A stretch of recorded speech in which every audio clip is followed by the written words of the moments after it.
Visakha shipping harbours లో ఉద్రిక్తత నెలకొంది. సముద్రంలో గల్లంతైన మత్స్యకారుల ఆచూకీ వెంటనే కనిపెట్టాలని కుటుంబ సభ్యులు, తోటి మత్స్యకారులు ఆందోళనకు దిగారు.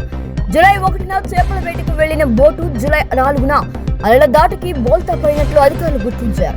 బోటులో ఉన్న 7గురిలో ఒక మత్స్యకారుడు సురక్షితంగా బయటపడగా మరో 6 ఇంకా గల్లంతయ్యారు. నేవీ, కోస్ట్ గార్డ్, మెరైన్ పోలీసుల బృందాలు గాలింపు చర్యలు చేపట్టినా ఇప్పటి వరకు గల్లంతైన మత్స్యకారుల ఆచూకీ లభించకపోవడంతో కుటుంబాలు కన్నీరు మున్నీరవుతున్నాయి.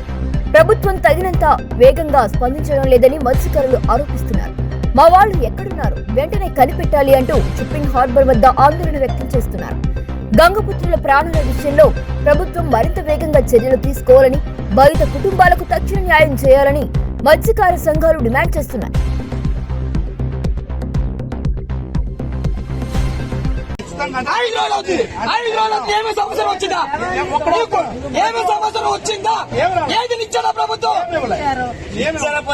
ఇప్పుడు రైట్ సైడ్ కూడా అనుకో, ఒక పురుగుల మంచి చచ్చిపోయాడంటే బాడీ అప్పుడు అంత సముద్రంలో చచ్చిపోయినాడు బాడీ పైనుంచి పడిపోవడం చిటి కింద ఉంటాడు. ఆడి బాడీ దొరుకుతుంది. సముద్రంలోకి వెళ్ళి బాడీ